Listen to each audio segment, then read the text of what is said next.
Donc, bonsoir tout le monde. Bienvenue à notre séance municipale du lundi 6 juillet. On va vous souhaiter une bonne soirée. On est dans nos dernières, normalement, via le visuel, le Zoom. Par la suite, on y reviendra ce soir, mais normalement, on a eu autorisation de pouvoir reprendre les rencontres en salle. Donc, on vous informera de façon complémentaire, mais pour la rencontre d'août, normalement, on sera physiquement en salle. Fait que bonne soirée tout le monde. Brièvement, bonsoir à tous les conseillers. Bienvenue. Et Denis Blais est absent ce soir. Fait que c'est le seul conseiller qui est absent. Donc, bonne soirée à l'ensemble des conseillers. Chantal, directrice aussi, qui est présente sur les ondes. Donc, je vais faire la lecture de l'ordre du jour, brièvement. Donc, on aura la vérification des présences, l'ouverture de la séance et l'adoption de l'ordre du jour, l'adoption du procès-verbal, la correspondance, la période d'information. Après ça, on aura les rapports déposés au Conseil, c'est-à-dire en A, la présentation et l'adoption des comptes du mois, en B, le dépôt du certificat suite à la procédure d'enregistrement des personnes habiles à voter, règlement d'emprunt numéro 256-20, soit la construction de l'aréna et du centre communautaire récréatif. En 3, on aura les actes législatifs du Conseil. Donc, le premier projet, modification de l'heure de tenue des séances ordinaires du 10 août 2020 et suivante. 2, nomination du maire suppléant. 3, radiation des comptes à recevoir au 6 juillet 2020. 4, autorisation de paiement dans le dossier Innovacentre. En 5, mandat de service professionnel à Nordastello pour la réfection de la rue Boisfranc. 6, mandat service professionnel Tétratec, mur de soutènement, rue commerciale Sud. En 7, embauche du personnel, technicien en loisirs, M. Francis Touzin. En 8, emploi d'été étudiant pour l'été 2020. Donc, divers secteurs d'activité, on vous mentionnera. En 9, emploi d'été étudiant, été 2020 pour les parcs, espaces verts et événements. En 10, vente d'une parcelle de terrain à Mme Anne Imbeau, partie du lot 2 617 228 rue Lejeune. En 11, demande de dérogation mineure, propriété sise au 54 rue Caldwell. En 12, résolution d'appui à l'association patrimoniale du chemin du portage en vue du dépôt d'une demande de désignation à titre de lieu historique du chemin du portage. Et en 13, résolution d'appui pour une demande de la ville de Rivière-du-Loup au gouvernement du Québec et au ministère de la Justice. En 4, on aura la période de questions et la levée de la séance. Est-ce que l'ordre du jour, j'aurais besoin d'un proposeur pour l'ordre du jour? Annette Rousseau propose. Second départ. Marie-Frédérique Ouellet. Que le Conseil de la ville de Témiscouata-sur-le-Lac accepte l'ordre du jour tel que présenté. On passe maintenant, après l'adoption on va maintenant faire le procès-verbal. Que le Conseil municipal de la ville de Témiscouata-sur-le-Lac adopte le procès-verbal de la séance du 1er juin 2020. Ça sera donc proposé par Rémi Dumont. Second départ. PV Sirois. Donc, adoption du procès-verbal tel mentionné. Chantal, est-ce qu'il y avait des suivis à y faire par rapport au procès-verbal ou... Non, c'est complet. OK. Le prochain point à l'ordre du jour, le point D de la section 1, c'est dans la correspondance. Je vous dirais dans la correspondance du mois, à l'exception de la COVID, des mesures préventives adoptées de la part de la ville, c'est beaucoup là-dedans que ça a tourné. Donc, en intérêt, un dossier bien particulier à vous soumettre, il n'y en a pas nécessairement. Ça fait qu'au niveau de la correspondance, pour ma part, ça fait passablement le tour de l'information. Et ça m'amène à poursuivre avec la période d'information. Donc, moi, de mon côté, mon premier point que j'aurais, puis peut-être les gens ont vu des parutions concernant les diplômés, les finissants de secondaire 5 de la polyvalente de Cabano. On sait qu'il y a aussi les finissants en lien avec la polyvalente de Desgelées aussi, où on a de nos étudiants de Témiscouata-sur-le-Lac qui vont dans les écoles. On sait qu'avec la COVID cette année, les balles de finissants, la collation des diplômes a dû être changée, puis ça n'a pas été comme on le fait habituellement avec toute sa classe. Donc, moi, mon souhait, puis je veux mentionner aussi que sur 60 diplômés ici de la Polyvalente de Cabano, il y en a 41, c'est des finissants de Témiscouata-sur-le-Lac, donc du quartier Cabano, du quartier Notre-Dame-du-Lac. Donc, je veux le dire, félicitations, puis bonne continuité dans vos études. Choisissez un métier qui va vous plaire et on vous souhaite bonne continuité dans vos études. On trouve important de le signifier parce que cette année, avec COVID, c'est plus difficile de souligner les performances, etc. On veut vous dire, on est fiers de vous et bonne continuité. Allez aux études, oui, et ce sera un plaisir de vous accueillir par la suite, puis sans oublier que l'antenne collégiale existe. Fait que sur ce, félicitations. L'autre point que je voulais peut-être mentionner, c'est qu'on a vu passer dans l'Info Dimanche une correspondance concernant la Société d'agriculture, où on mentionnait qu'il y avait possiblement un souhait de rencontrer la ville, que le maire Gaétan Ouellet, dans une correspondance de mars, refusait de rencontrer. Je veux réitérer à la Société d'agriculture, puis on en a même parlé, les conseillers, avant la rencontre, que lundi prochain, on a un plénier, on va y revenir là-dessus, mais il y a une ouverture à rencontrer les gens de la Société d'agriculture, qu'on s'entende sur une façon de procéder, qu'il y ait une demande formelle de rencontre avec l'ensemble des conseillers du maire au niveau de la ville de Témiscouata-sur-le-Lac. Et oui, on procédera à une rencontre avec l'ensemble du conseil d'administration de la Société d'agriculture. Donc, la demande est claire. J'ai vu passer l'information, puis envoyer une demande formelle de rencontre. Et oui, on sera à l'écoute de l'ensemble du conseil pour fixer une date de rencontre. Fait que ceci étant dit, Chantal, tu avais un complément d'information concernant l'ouverture des locaux de la ville. Oui, on est en train de mettre en place, dans le fond, les dernières petites choses pour améliorer, dans le fond, l'accès à l'hôtel de ville. Fait que les gens vont pouvoir se présenter à l'hôtel de ville. Ce qu'on vous demande, c'est que dans le cas de rencontre avec certains services, c'est de faire la demande à l'avance pour avoir un rendez-vous, parce que les bureaux en tant que tels de la ville ne seront pas accessibles, mais on va faire les rencontres avec les gens à la salle du conseil en bas, avec toutes, dans le fond, les conditions requises, le respect du 2 mètres, le port du masque, et de façon à pouvoir rencontrer l'ensemble des gens qui requerraient des services au niveau de la ville. Et vous pouvez toujours, et ça depuis toujours, nous contacter par téléphone pour de l'information et faire les demandes de permis comme à l'habitude. Je peux vous dire qu'on en a eu énormément cette année. Fait qu'il n'y a pas de problème, on est toujours là, mais à partir de la semaine prochaine, il y aura lieu de pouvoir entrer à l'hôtel de ville et dans le fond, de parler avec l'accueil comme auparavant. L'autre point également, comme le maire Ouellet le disait, au niveau des séances publiques, avec l'autorisation ce matin de la ministre de la Forêt, il sera possible de faire des séances publiques. On est à mettre en place, dans le fond, le respect de l'ensemble des conditions reliées au COVID, c'est-à-dire le fameux 2 mètres de distance, le port du masque et tout ça. Fait qu'on va élaborer tout ça pour qu'en nous, on puisse de nouveau vous accueillir dans la salle du conseil à l'heure normale, parce qu'on va redevenir, vous allez voir tout à l'heure, il y a une résolution là-dessus, à l'heure normale des résolutions auparavant. Merci. Donc, merci Chantal. On va poursuivre avec l'ordre du jour. Donc, au point 2, c'est le rapport déposé au Conseil. Donc, on va faire l'adoption des comptes du mois. Donc, il sera proposé, secondé et résolu unanimement que le Conseil municipal de la ville de Témiscouata-sur-le-Lac adopte et paye les comptes du mois de juin 2020. Ceux-ci représentent un montant de 421 460 $25 pour les comptes déjà payés et de 1 060 041 $81 pour les comptes à payer. Il sera donc proposé par... Proposé par Rémi Dumont. Secondé par... PVC Roy. Donc, il est résolu unanimement l'adoption des comptes, soit 421 460 pour les comptes déjà payés et 1 060 041 pour les comptes à payer.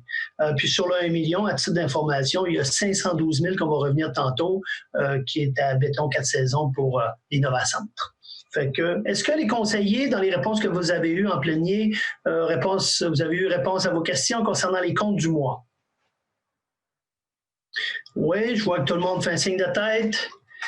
Donc, parfait, ça fait que adoption des comptes du mois. On va maintenant passer au point B, qui est le dépôt du certificat suite à la procédure d'enregistrement des personnes habiles à voter. Règlement d'emprunt numéro 256-20, construction de l'aréna et du centre communautaire récréatif. Le dépôt se lit comme suit. Tel que requis par la loi, la procédure d'enregistrement des personnes habiles à voter s'est déroulée sur une période de 15 jours, soit du 4 au 18 juin 2020. En vertu de l'article 557 de la loi sur les élections et les référendums dans les municipalités, la directrice générale et secrétaire trésorière déposent le certificat indiquant le nombre total de personnes habiles à voter et attestant des résultats de la procédure d'enregistrement visant le règlement d'emprunt numéro 256-20 relatif à la construction d'un aréna et d'un centre communautaire récréatif. Donc, c'était le dépôt pour confirmer que au niveau des votes, vous avez vu, hein, on avait publié les résultats, 672 signatures. Donc, on avait mentionné 417 signatures et plus en registre nous amenaient à un référendum. Et on a reconfirmé aussi la semaine dernière via communiqué que oui, nous irions en référendum dès que le ministère des Affaires municipales autorise de pouvoir procéder à des votes. Et après ça, nous irons vers le directeur général des élections pour possiblement 45 jours plus tard suivre la procédure qui nous amènera dans les eaux de fin septembre, mi-octobre pour procéder à un vote. Puis peut-être à titre informatif, si jamais ça vient dans les périodes de questions, les gens, s'ils souhaitaient connaître 672 personnes qui ont signifié qu'ils étaient en opposition au règlement d'emprunt de 21,5 millions, on en a 84% du quartier Notre-Dame et 16% du quartier Cabano. Donc, on vous tiendra informé dès qu'on pourra tenir un vote. Nous le ferons. Puis, je vous dirais, sur l'ensemble des 672 personnes qui ont signifié leur opposition, on a seulement eu une feuille avec des commentaires d'amélioration ou particulier par rapport au centre. Donc, étant donné que c'était consultatif en même temps, on aurait vraiment pu avoir plus par rapport aux recommandations. Mais juste pour vous dire que 84% quartier Notre-Dame, 16% quartier Cabano, on vous tiendra au courant quand est-ce qu'on pourra tenir des élections à l'automne. Et étant donné qu'en saine gestion, on veut économiser des sommes, on va souhaiter aussi combler le poste du district 6 pour combler le poste de conseiller en tenant les élections aussi. Là. Fait que Chantal, je ne sais pas si tu voulais y ajouter quelque chose. Non, c'est complet. OK.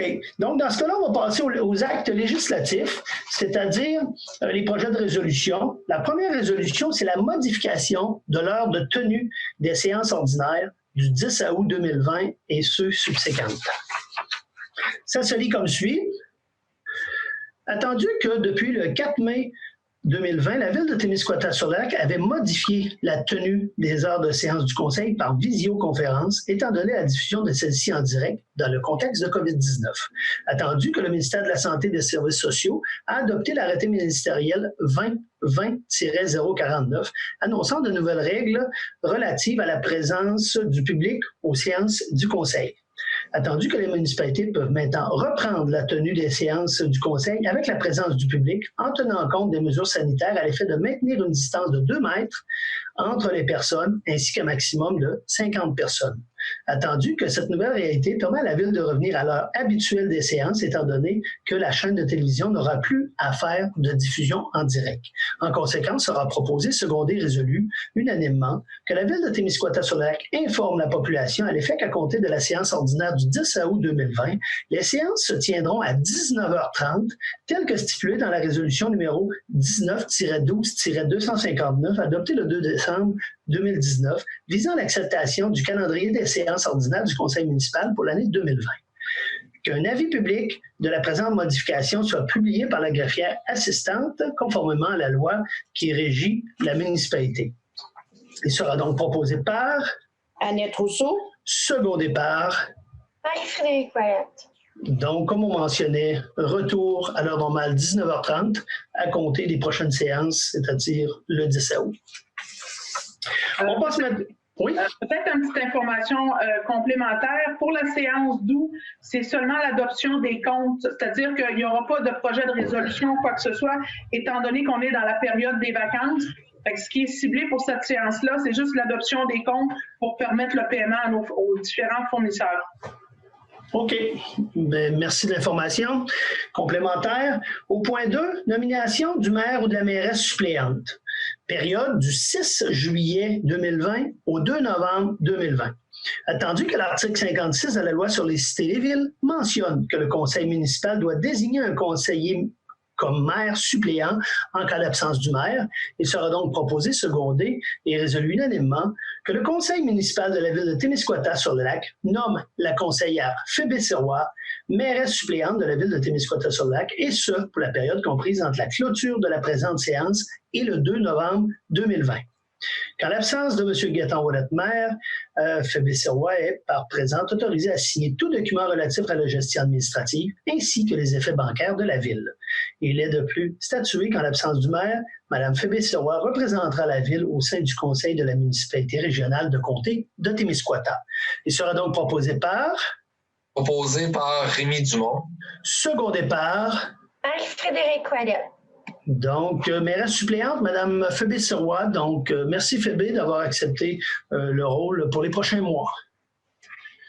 On passe maintenant à la radiation des comptes à recevoir au 6 juillet 2020. Attendu que la directrice des Finances a déposé une liste de comptes à radier en date du 6 juillet 2020. En conséquence, sera proposé par, secondé par et résolu unanimement que la ville de Témiscouata-sur-le-Lac annule les comptes à recevoir identifiés pour un montant de 82 482,19 $. En conséquence, sera proposé par... Proposé par Rémy Dumont. Secondé par... Phébé Sirois. Donc, radiation de compte pour un montant de 82 482 $. Là-dessus, il faut préciser qu'on a une vieille faillite qu'à elle seule, un dossier, puis on peut le nommer, c'est le bord de la discrétion, à elle seule, 75 000 qui est dû, et le reste, ce n'est que des petits montants au niveau des comptes. Fait qu'au niveau du 82 000, un dossier 75 000, on a une autre faillite qui représente 5 000 et le reste, c'est vraiment des grenailles qu'on ne pourra récupérer. Fait que Chantal, complément d'information par rapport à ça? Ouais, ce qu'il faut comprendre, c'est qu'on radie des comptes à partir du moment où ils sont prescrits. Et un compte de taxe se prescrit par 3 ans. Fait que quand les 3 ans sont échus, automatiquement, les montants, on ne peut plus les recevoir. Il faut comprendre qu'en contexte de faillite, il n'y a aucune entente de paiement qui peut être prise avec la personne faillie, étant donné qu'il est en instance de faillite avec un syndic. Donc, merci Chantal pour la précision. On va maintenant passer au point 4 de l'acte législatif du Conseil, c'est-à-dire l'autorisation de paiement dans le dossier d'Innovacentre, soit à construction béton 4 saisons Inc. Ça se lit comme suit. Considérant le contrat de construction d'un bâtiment industriel locatif octroyé par la ville de Témiscouata-sur-le-Lac à Béton 4 Saisons Inc. le 19 août 2019 pour la somme de 3 689 000 $, taxes en su. Considérant les échanges entre la ville et l'entrepreneur ou par le biais de leurs procureurs respectifs, afin de prévoir les modalités de paiement des travaux déjà exécutés, compte tenu notamment des retenues applicables, des dénonciations de contrats reçus pour la ville, etc.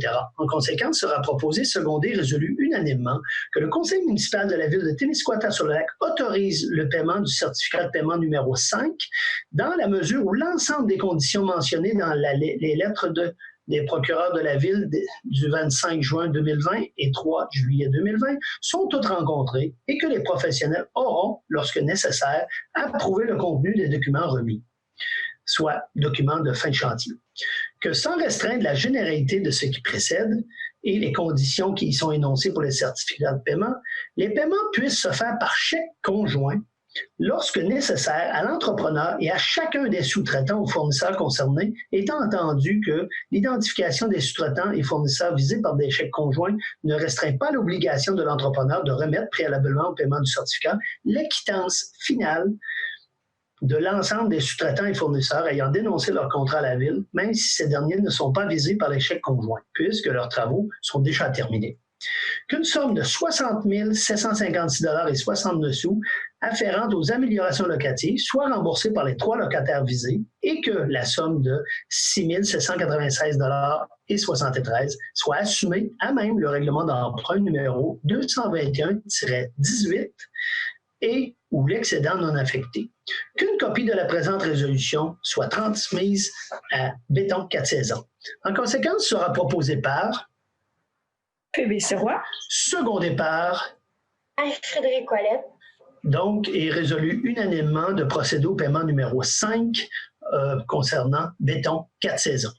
Chantal, tu nous expliques ça, plusieurs chiffres qui ont été nommés dans cette résolution-là. Ouais. Grosso modo, c'est qu'on est rendu à payer l'entrepreneur, mais on n'a pas reçu les quittances des sous-traitants de l'entrepreneur. Étant donné que les quittances ne peuvent pas être données parce que les sous-traitants ne sont pas payés, ce qu'on fait à ce moment-là, c'est tout simplement qu'on va faire des chèques conjoints, c'est-à-dire qu'on dit à l'entrepreneur, on est d'accord pour te payer, en autant que sur le chèque, il y a les 2 noms pour s'assurer que le paiement sera fait à chacun des sous-traitants et qu'on aura reçu l'ensemble des documents requis pour fermer le dossier.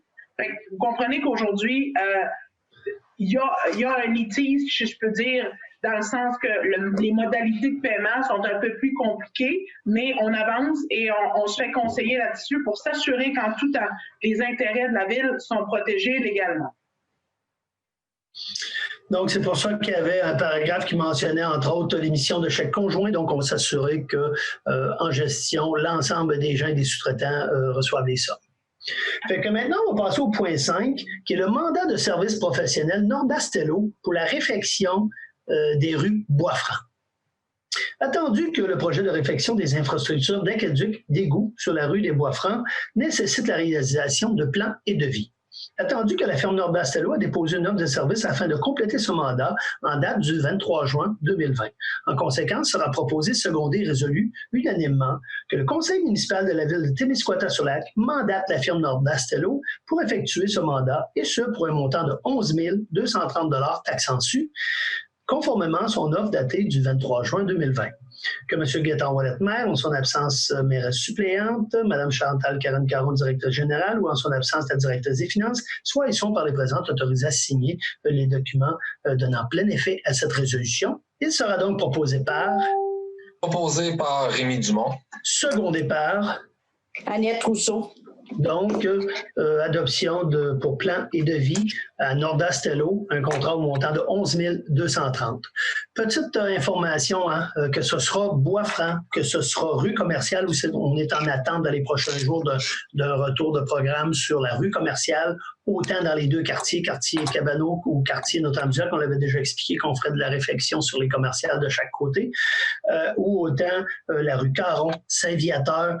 Ils sont dans nos plans triennales, ils ont été priorisés et c'est là qu'on débute avec Boisfranc et les autres vont suivre avec un plan qu'on va se donner dans les prochaines semaines et prochains mois.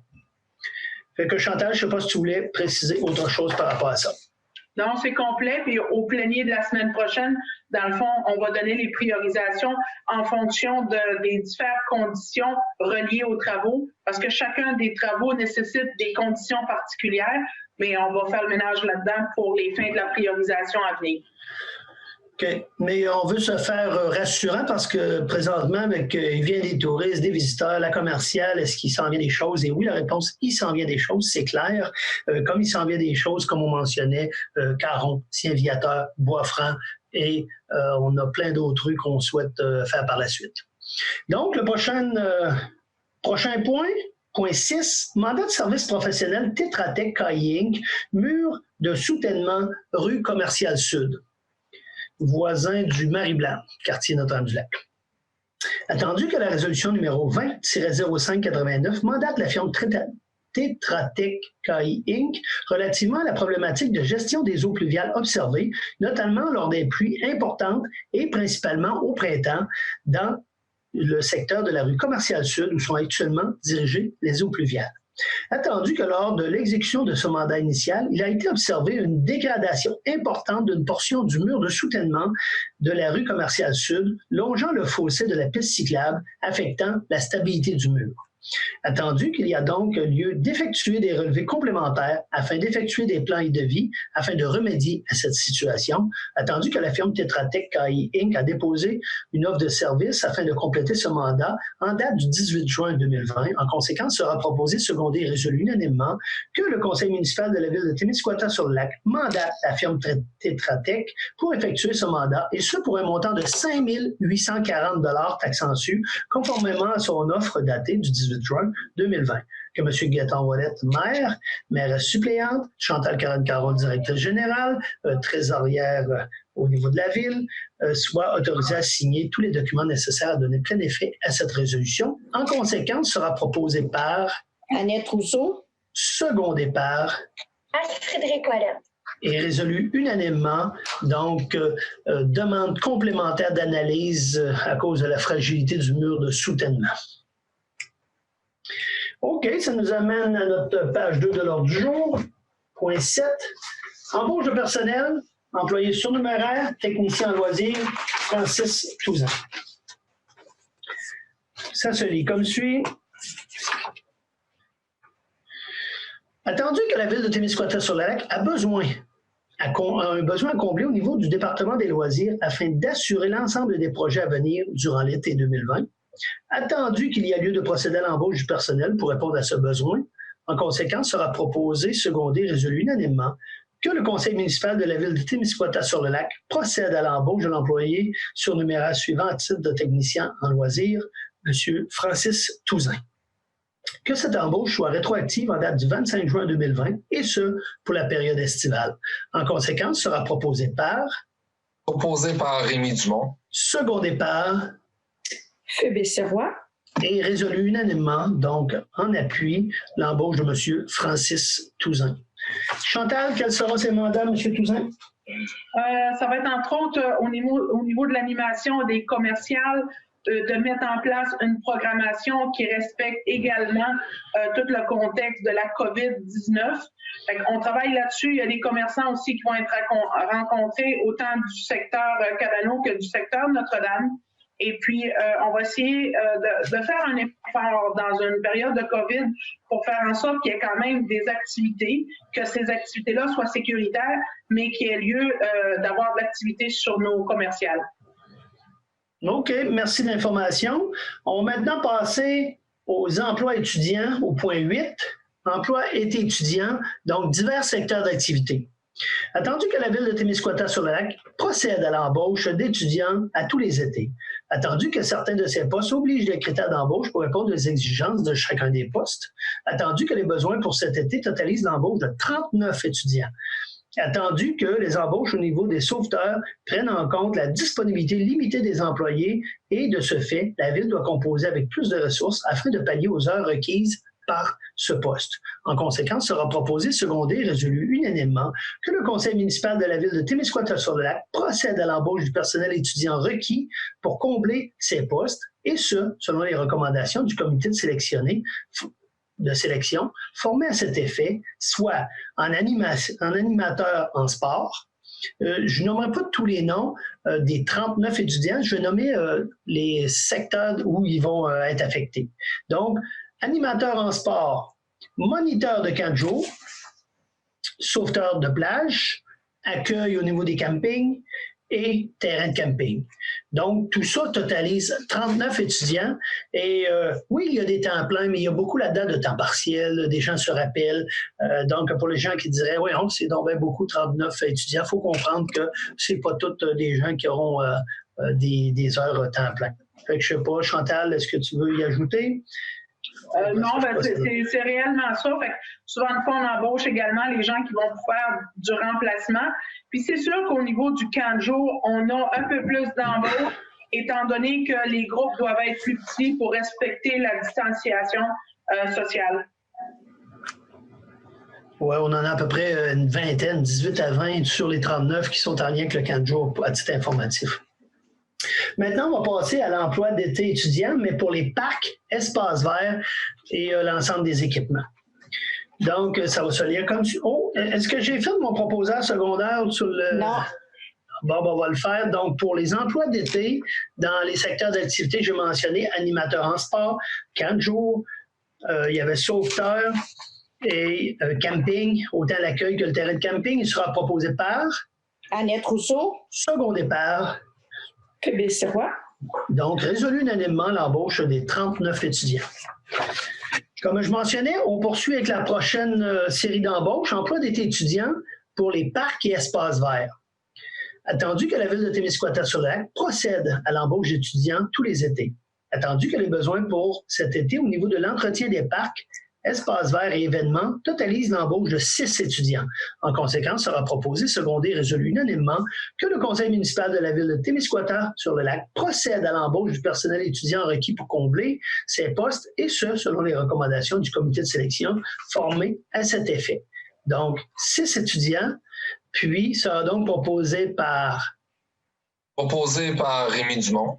secondé par Phébé Sirois. et résolu unanimement l'embauche des 6 étudiants. Donc, simplement à titre informatif, 39 étudiants pour qu'on a vu dans l'autre résolution, 6 étudiants. Donc, à ces 45 étudiants-là, on le souhaite bienvenue parmi l'équipe de la Ville de Témiscouata-sur-le-Lac. Merci de votre précieux service à rendre notre ville attrayante. Ça fait qu'on va vous dire bienvenue à tous ces étudiants. Maintenant, on va passer au point suivant, c'est le point 10. La vente d'une parcelle de terrain à Mme Anne Imbeau, soit la partie du lot 2 617 228, soit sur la rue Lejeune. Ça se lit comme suit. Attendu que Mme Anne Imbeau, propriétaire d'un immeuble situé aux 3 rue Lejeune, laquelle occupe une partie d'un terrain appartenant à la Ville de Témiscouata-sur-le-Lac. Attendu que cet immeuble a été déménagé au début des années 1970, afin de créer la rue Lejeune et qu'une omission a été faite relativement à l'empiètement effectué par l'entrée de gravier située sur la propriété de la Ville. Attendu qu'il y a lieu de régulariser cette situation en procédant à la vente de cette parcelle de terrain. En conséquence, sera proposé, secondé, résolu unanimement que la Ville de Témiscouata-sur-le-Lac procède à la vente d'une partie du lot numéro 2 617 228 au cadastre du Québec à Mme Anne Imbeau, que cette vente soit effectuée pour le prix de 1 $ plus taxe, le tout selon les termes du contrat préparé à cet effet par acte notarié, que les frais d'arpentage et de notaire soient à la charge de l'acquéreur, que M. Gaétan Ouellet-Maire, mairesse suppléante, Chantal Caron-Caro, directrice générale, directrice des finances, soient et sont par les présentes autorisés à signer les documents donnant plein effet à cette résolution. En conséquence, sera proposé par Rémi Dumont. secondé par Phébé Sirois. donc régulariser une situation pour le montant de 1 $, puis les frais d'arpentage et de notaire aux frais de l'acquéreur. Donc, je ne sais pas, Chantal, si tu as besoin de donner des précisions par rapport à ça. Bien, souvent, c'est comme quand on fait une modification dans des rues ou dans ce cas-là, c'est la rue Lejeune qui a été refait. C'est un petit morceau de terrain, dans le fond, qui a été oublié, mais qui aujourd'hui est l'entrée principale également en partie d'une maison. Fait que dans ces cas-là, comme dans d'autres là, qu'on a fait, entre autres à Notre-Dame, dans les derniers, avec la route 2, c'est qu'on va vendre la partie de terrain pour 1 $. Question de régulariser, puis faire en sorte que les terrains soient clairs pour toutes les parties. Merci bien des précisions. Donc, il nous reste une demande de dérogation et 2 résolutions, et après ça, on va pouvoir passer à la période de questions. Fait qu'on passe maintenant au point 11, qui est la demande de dérogation mineure, soit la propriété au 54 rue Caldwell, le lot 2 615 321, soit Mme Nathalie Bernier. La lecture suit. Attendu la recevabilité de la demande de dérogation mineure de Mme Nathalie Bernier relativement à la propriété située au 54 rue Caldwell à Témiscouata-sur-le-Lac. Attendu que cette demande a été déposée le 25 mai 2020 par Mme Nathalie Bernier et porte sur le lot 2 615 321 au cadastre du Québec. Attendu que cette demande vise à permettre l'agrandissement du bâtiment principal par l'ajout d'une entrée fermée qui sera située à 1,30 mètres du bâtiment accessoire existant, alors qu'il est stipulé à l'article 5.3.2 du règlement de zonage 167-89, une distance minimale requise de 3 mètres, soit une dérogation mineure de 1,7 mètres. Attendu que les travaux de construction ont débuté avant le dépôt de la demande de permis, attendu que la propriété la propriétaire, souhaite améliorer la résidence en enlevant l'abri gazebo déjà annexé à la résidence afin de réutiliser cet espace pour le rendre beaucoup plus fonctionnel. Attendu qu'aucune demande de permis n'a été faite par l'ancienne propriétaire pour cette entrée gazebo et que le propriétaire actuel croyait que tout était conforme. Attendu que l'inspectrice municipale lui a proposé diverses pistes de solutions, soit de relier la toiture de la résidence avec celle du garage, afin que les deux bâtiments soient annexés, ou de refaire l'entrée fermée à l'arrière plutôt que du côté latéral. Attendu que la propriétaire mentionne qu'il est impossible de réaliser ces possibilités puisque d'une part, les toitures des deux bâtiments ont des hauteurs différentes et d'autre part, à l'intérieur de la résidence se trouvent les armoires de cuisine donnant sur le mur arrière de la résidence. Attendu que les membres du comité consultatif d'urbanisme sont tout de même conscients que l'amélioration apportée était difficilement modifiable considérant l'ensemble de la résidence et la localisation du garage. Attendu que les frais à cette demande ont été acquittés, attendu que la recommandation est favorable du comité consultatif d'urbanisme, en conséquence, sera proposé, secondé, résolu unanimement que le conseil municipal de la ville de Témiscouata-sur-le-Lac entérine la recommandation du comité consultatif d'urbanisme et accepte la demande de dérogation mineure de Mme Nathalie Bernier. En conséquence, sera proposé par... Proposé par Rémy Dumont. Secondé par... Annette Rousseau. Donc, adoption de la dérogation concernant la propriété au 54 rue Caldwell. Prochaine, résolution d'appui à l'association patrimoniale du chemin du portage en vue du dépôt d'une demande de désignation à titre de lieu historique du chemin du portage. Ça se lit comme suit. Attendu que l'association patrimoniale du chemin du portage est une institution permanente à but non lucratif ayant comme objectif de conserver, mettre en valeur et étudier le patrimoine matériel et immatériel du chemin du portage et des populations qui l'ont parcouru, il vise à détecter et informer la population des MRC de Rivière-du-Loup et de Témiscouata dans un premier temps, puis la population au niveau national.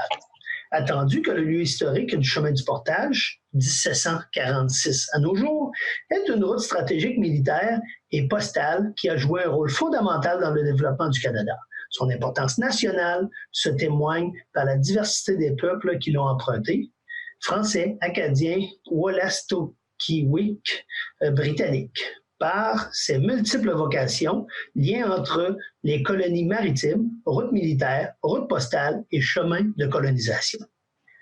Par sa localisation géographique, de Notre-Dame-du-Portage dans la MRC de Rivière-du-Loup à Témiscouata-sur-le-Lac dans la MRC du Témiscouata et par les modifications de son tracé s'adaptant aux besoins des différentes époques. Attendu que dans le cadre de son mandat, l'Association patrimoniale du chemin du portage désire commémorer en 2021 le 275e anniversaire du début de la construction du chemin du portage, soit 1746, par le biais d'une série d'activités de célébration et de commémoration. Attendu que dans le cadre du déroulement de ces festivités, le dévoilement d'une plaque commémorative à titre de lieu historique du chemin du portage par le Conseil du patrimoine culturel du Québec est prévu le 18 septembre 2021. Attendu que le conseil d'administration de l'Association patrimoniale du chemin du portage a adopté la résolution numéro 2020.04.22.1 visant à déposer le formulaire de désignation à titre de lieu historique du chemin du portage auprès du Conseil du patrimoine culturel du Québec. Il sera donc, en conséquence, proposé et secondé et résolu unanimement que la Ville de Témiscouata-sur-le-Lac appuie l'Association patrimoniale du chemin du portage dans le cadre de sa démarche visant la désignation à titre de lieu historique du chemin du portage auprès du Conseil du patrimoine culturel du Québec. En conséquence, sera proposé par... Proposé par Rémy Dumont. Secondé par... Anne-Frédérique Ouellet. Donc, résolution d'appui pour une désignation de titre de lieu historique pour le chemin du portage.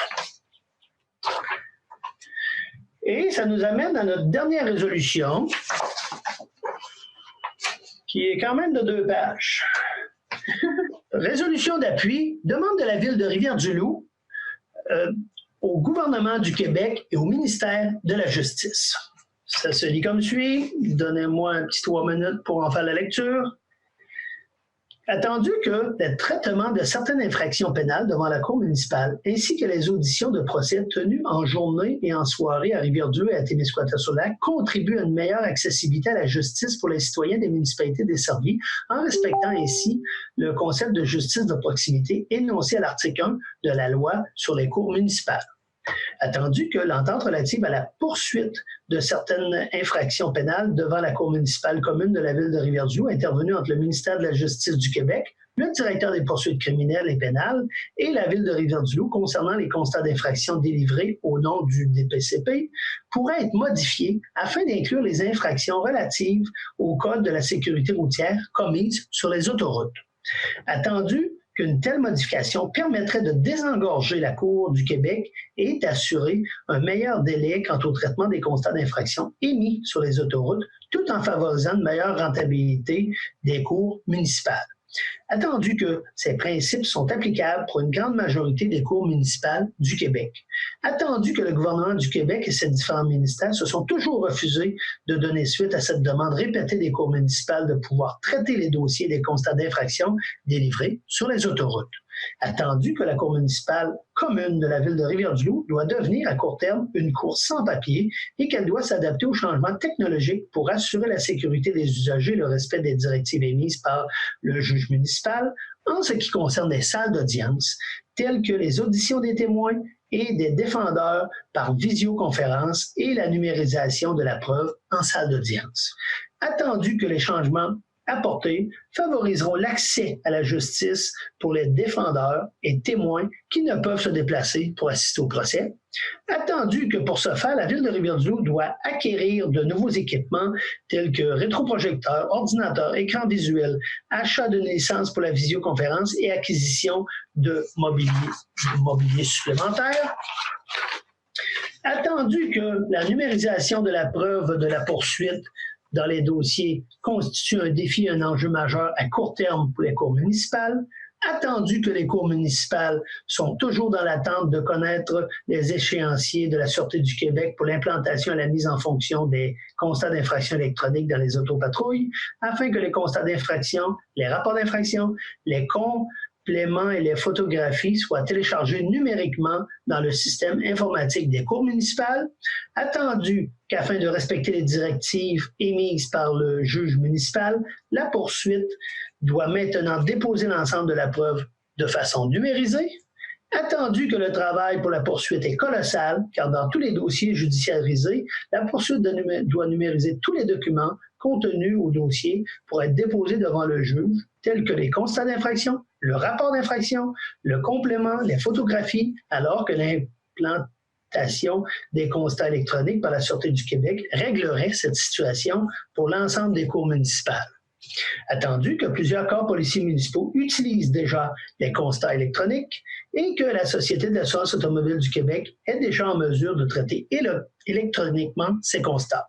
En conséquence, sera proposé, secondé et résolu unanimement que le conseil municipal de la ville de Témiscouata-sur-Lac accorde son appui à la ville de Rivière-du-Loup dans sa demande auprès du gouvernement du Québec et du ministère de la Justice du Québec afin de revoir les ententes en vigueur relatives à la poursuite de certaines infractions pénales devant les cours municipales afin de permettre que les constats d'infraction délivrés sur les autoroutes au nom du directeur des poursuites criminelles et pénales puissent être déposés devant les cours municipales.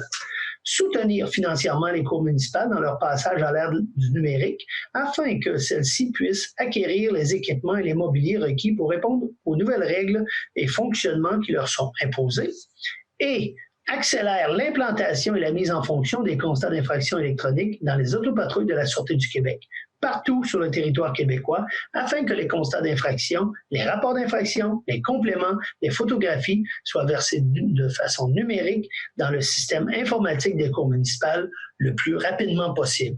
En conséquence, sera proposé par Annette Rousseau. Secondé par Frédéric Ouellet. Donc, résolution d'appui à la ville de Rivière-du-Loup pour moderniser et permettre d'accélérer les processus judiciaires. Chantal, est-ce que tu as un complément d'information par rapport à cette résolution?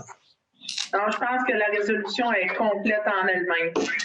Elle est extrêmement complète. Je pense que c'est la première fois que je lis une résolution aussi longue que celle-là. Donc, on a épuisé nos points à l'ordre du jour. Danny n'est pas présent avec nous ce soir pour donner une suite au dossier d'information. On est entre autres en train de terminer la comptabilité versus Innovacentre, n'est-ce pas Chantal? Ça fait que l'ensemble de nos dossiers sont sous contrôle via Danny.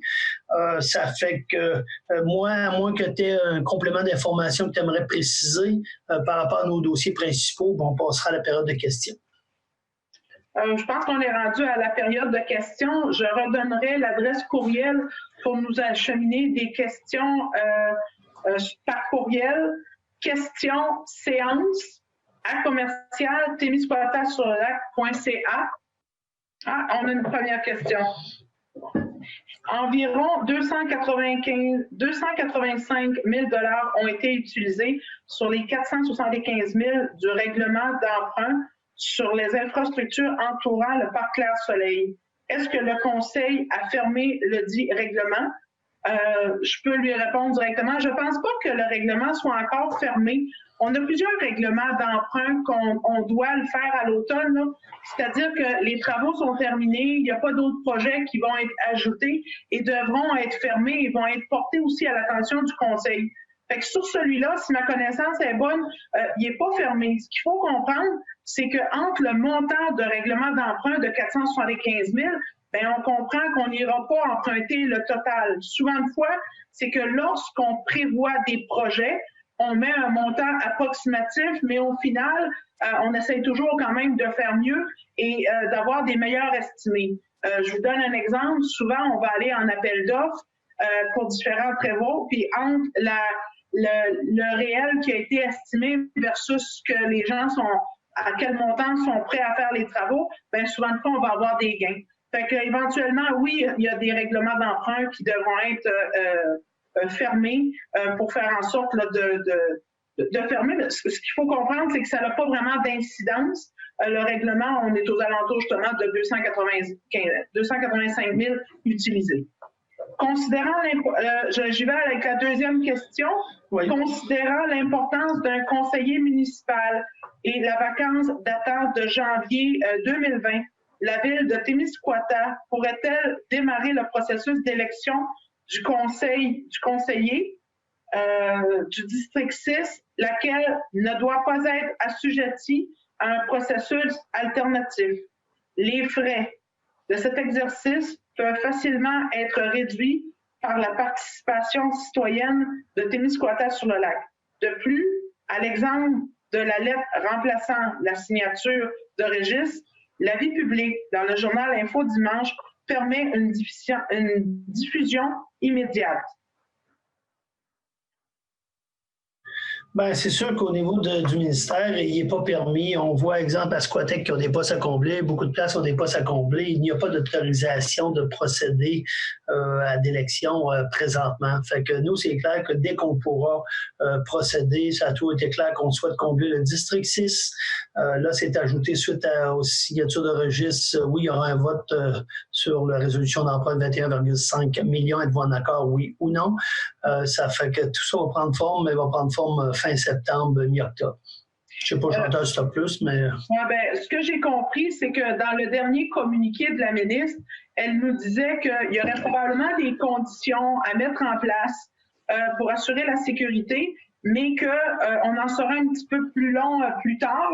Là, présentement, on est suspendu en termes d'élection partielle. Si je ne me trompe pas, c'est jusqu'au 7 août. C'est la dernière date qui a été renouvelée au niveau du gouvernement. Fait qu'il y a rien qui est pensable avant le 7 août. Est-ce que ce soit prolongé ou est-ce qu'à ce moment-là, la Direction générale des élections avec le MAMACH amèneront des nouvelles conditions pour procéder à ces élections-là? C'est eux qui auront à le déterminer. Et peut-être en dernier, les deux dernières questions que j'ai posées, c'était de la part de Mme Ginette Bégin. Yep.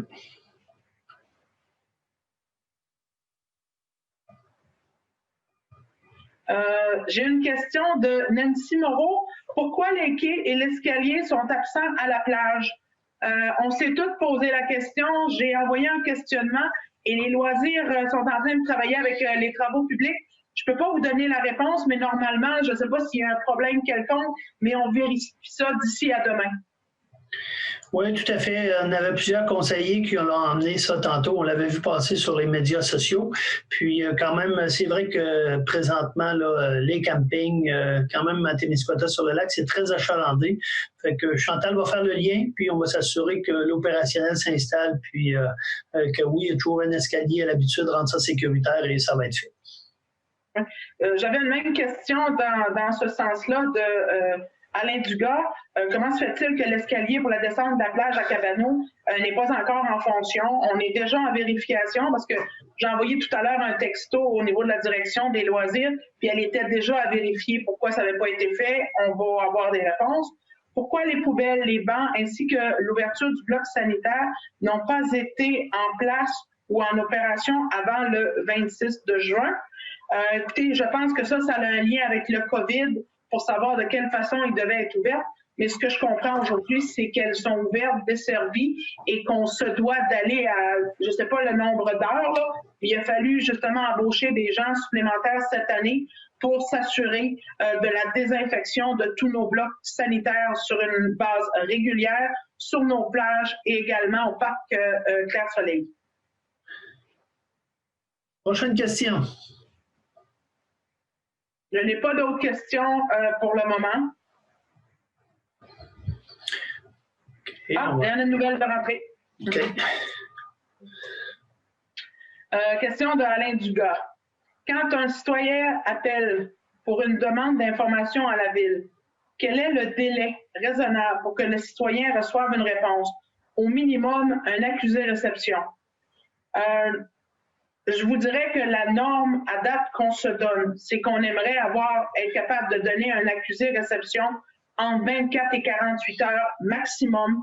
On travaille là-dessus présentement.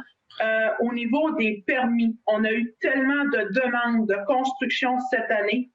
On était débordés, mais je vous dirais que, exemple, au niveau du camping ou ailleurs, de plus en plus, on veut s'approcher d'une norme de 24 à 48 heures.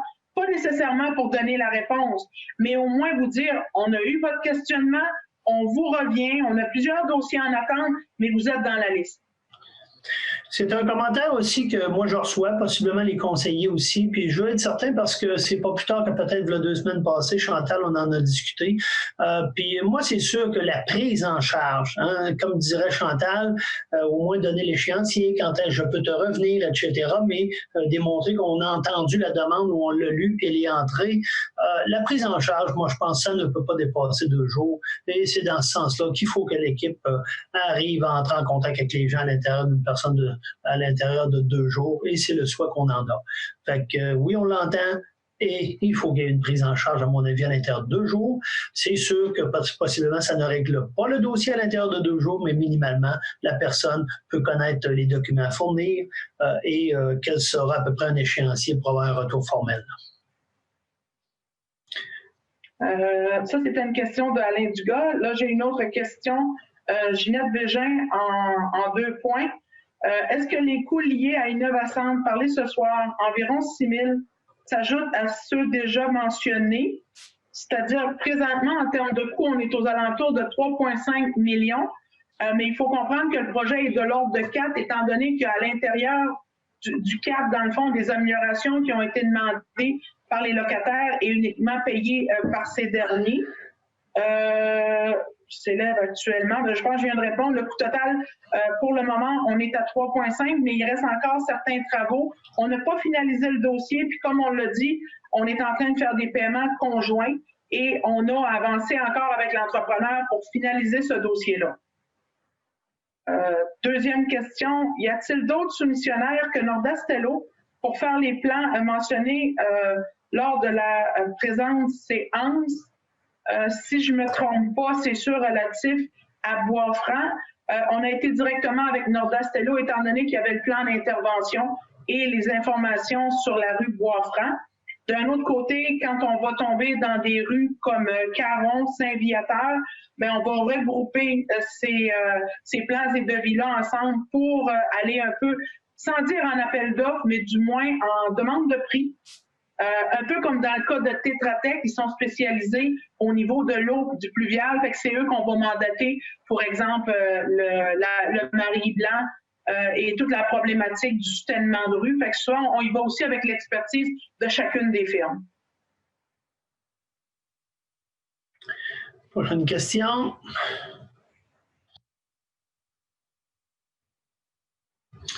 On va attendre encore 1 minute ou 2, puis après ça, on lèvera la réunion s'il n'y a pas de questions supplémentaires.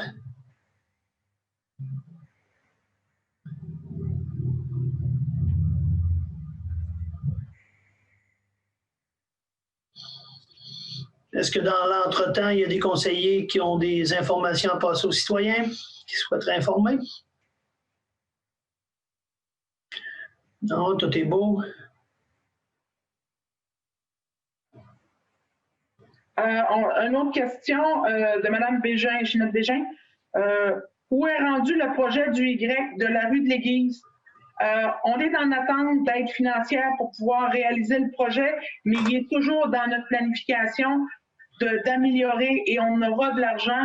Je pense que les coffres ont été renouvelés. Il faudrait que je revoie, là, mais on est toujours à dire qu'avec de l'aide financière, on veut procéder à l'amélioration de cette intersection-là, étant donné qu'elle est considérée comme dangereuse priorité 1 dans l'ensemble des endroits évalués dans plusieurs municipalités au Québec. Autre question, où en est rendu le projet de réfection du terrain de baseball? On est toujours en attente d'une confirmation d'une aide financière. L'aide financière, on est en cours. Il y a un peu de délai au niveau des aides financières. Puis peut-être là-dessus, je vous dirais en même temps, on a aussi le projet au niveau du bloc sanitaire pour la plage de Notre-Dame. Mais on est en attente d'une aide financière qui pourrait intégrer ce genre de projet-là. Mais on est tout simplement en attente. Aussitôt qu'on aura l'aide financière applicable, on va faire nos demandes pour réaliser ces projets-là. Puis souvent de fois, l'aide financière, vous le savez, elle va être de l'ordre de 50 ou 80%. Fait que ça vaut la peine d'attendre un peu pour faire des beaux projets. On n'a pas d'autres questions d'entrée. Bon, écoutez, moi, je pense qu'on a quand même répondu à un certain nombre de questions ce soir. Je ne sais pas, Chantal, s'il y a plus à y ajouter pour la séance de ce soir, mais sinon, on sera à la période de lever la rencontre.